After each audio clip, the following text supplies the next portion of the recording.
all the non-believers. How did that? To all the non-believers, especially you, Tom Jackson. Way to have our back, Keyshawn. Anybody can be beat. Hey guys, welcome back to Jets Field. Today we'll be discussing this Week 13 matchup as the Atlanta Falcons come to town to face our New York Jets. Atlanta is 4-7. Jets are obviously 2-9.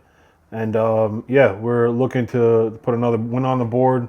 I think this is a week where we can find ourselves getting that third victory of the season. But we also have to be mindful that Atlanta is playing for something. Their division is wide open right now with the Buccaneers stumbling and not playing well as of late. So yeah, the Falcons can make a push to win their division and find their way into the playoffs. Obviously, everybody knows Michael Penix, their original starting quarterback, is out for the season. Kirk Cousins, the consummate professional veteran of the league, is starting for the Falcons. He had a good game last week against the Saints. I think he threw like 2 touchdowns, had a passer rating of 107, just right around 200 yards passing.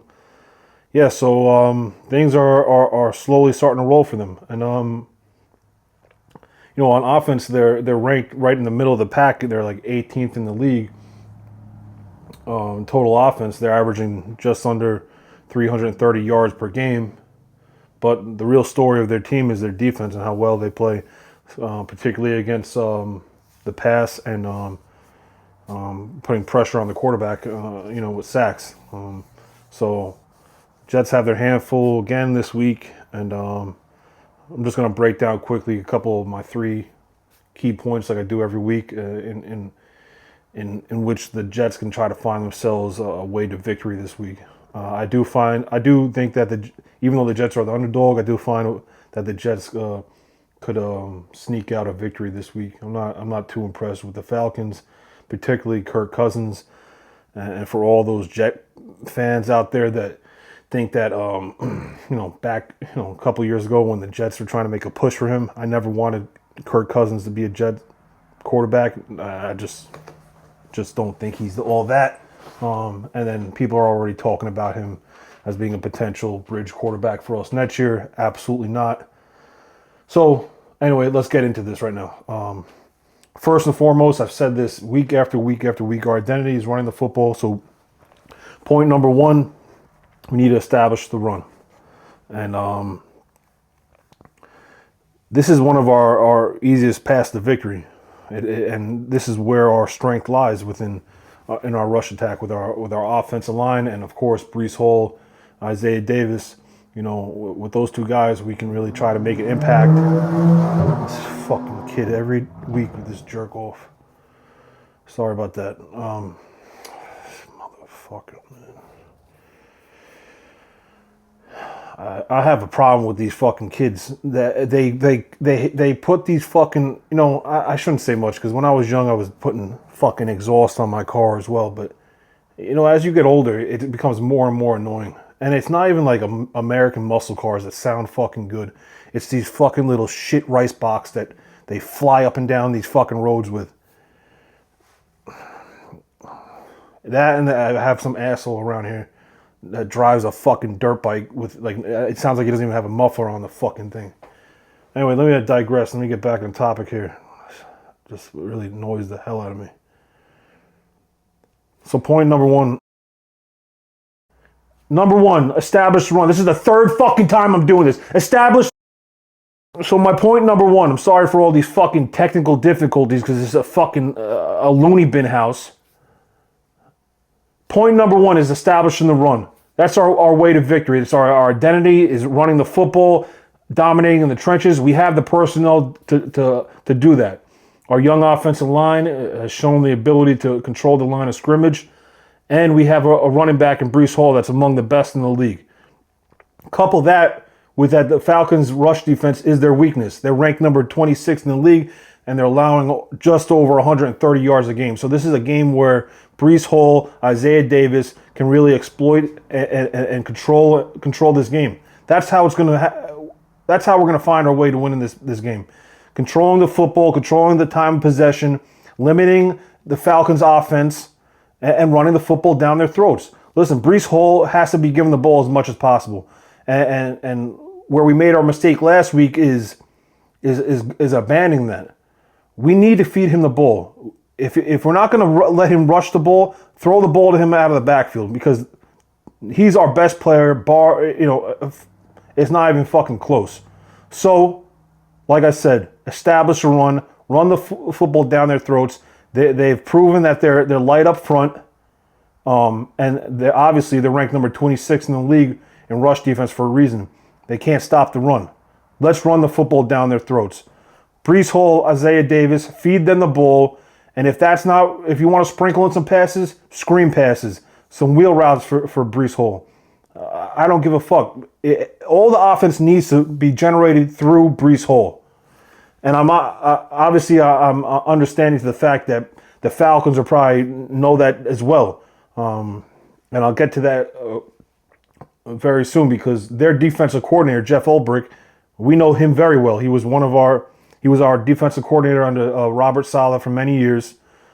Excellent defensive coordinator, runs an excellent defense, and you see that product in the Atlanta Falcons defense.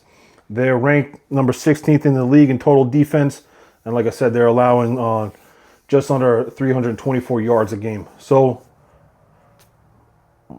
their only glaring weakness is in their run defense, and that's where we have to exploit them and utilize Breece Hall as much as possible, handing the ball off to him, catching the ball out of the backfield, whatever you got to do.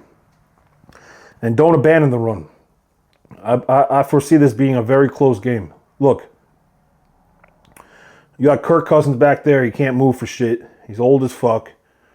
No disrespect.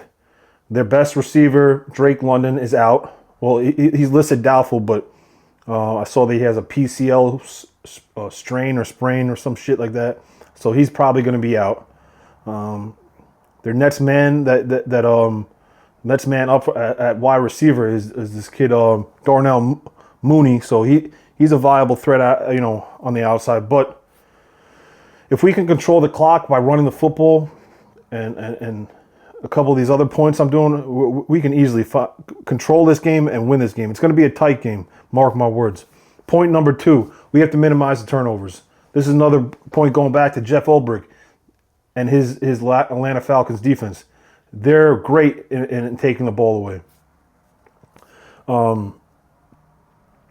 So Tyrod, this season he's been apt to throw a lot of interceptions. Well, not a ton, because obviously he hasn't started all year. But him and Breece Hall and company need to protect the football. We say this every single week, and it has to be a priority, because we're just not a team that can play from behind. We're not a team that can commit turnovers but still generate enough offense to mitigate that and to overcome those mistakes. So, like I said before, Jeff Ulbrich is very good. His defense is ranked number 9 in the league in takeaways, and we all know how the Jets' defense is in takeaways, so we can't rely on that. But turnovers, we have to minimize them, or I won't even say minimize. I say eliminate them completely. Play safe, smart football. Choose your time, your points in the game where you want to be aggressive and push the ball down the field, and just play smart football. That's all you got to do. And why I say that minimize turnovers, because guess what?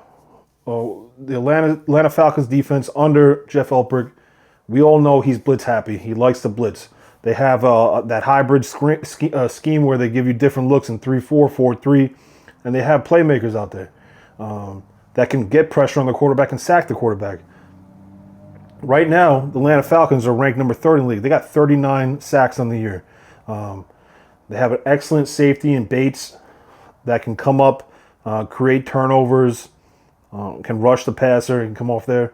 And then you have their defensive tackle who leads their team right now with 6 sacks.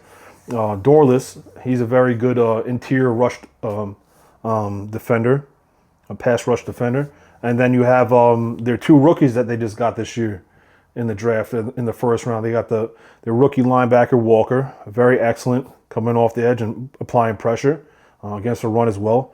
And their edge, even though he's undersized, coming out of college, Pierce Jr., those two rookies combined 9 sacks. So, listen, their team knows how to put pressure on a quarterback.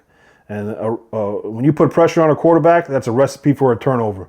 So this is why I made that point. We need to figure out a way to maximize our protection schemes. And listen, our young offensive line and pass protection is going to have to hold up again. This year, we're ranked number 28th in the league in giving up sacks. I think, we're at 39. We've given up 39 sacks for the year. And, let's put a big fucking asterisk right next to that. That's because Justin Fields was our quarterback for the majority of the year, and that guy fucking holds the ball. He just holds the ball. Because he can't throw the ball, so he just holds the ball until he gets fucking sacked or he runs. Don't get me started with that shit again, but with Justin Fields. But anyway, listen, we got to protect the football, minimize the turnovers, actually eliminate the turnovers. It's going to be a tall task. If we can't establish the run and we find ourselves down and now we're dropping back to throw to try to find our way to get into the end zone, you're going to see the Atlanta Falcons defense eat. And it's just going to be, it is what it is, because Jeff Ulbricht's going to bring a lot of blitz, a lot of different schemes, and they have the personnel to create that pressure on the quarterback. All right, so point number 3. Going to pointing out to the Atlanta Falcons offense, because I'm really not concerned with Kirk Cousins, even though I know he's a capable quarterback in this league. Like I said before, Drake London's out. Darnell Mooney is their next guy up. But let's be honest, their focal point and their primary star on offense outside of Drake London is, guess who? Bijan Robinson. The guy that could do it all. He's right up there. You put him in the same category as a Breece Hall, as a guy that could do everything. A fantasy football stud, And if you think about it, we have to be able to contain him. Vice versa to like the Falcons, their weakness is stopping the run. The same thing with the Jets. Jets defense. That's our weakness. That's our glaring weakness. We're ranked number 23rd in stopping the run. We're allowing just under 130 yards a game with our opponents rushing the football. Bijan Robinson has nearly 853 yards, rushing yards this year. That's 8th in the league right now. But where he really stands out is his total yards, his total scrimmage yards. He's right at 1,400 yards for the year. So ranked number 3rd in the league. So he could do it all, and he can be a real major thorn in your side for a defense to figure out how to combat that. And then coupled with that, he's got 6 touchdowns on the year.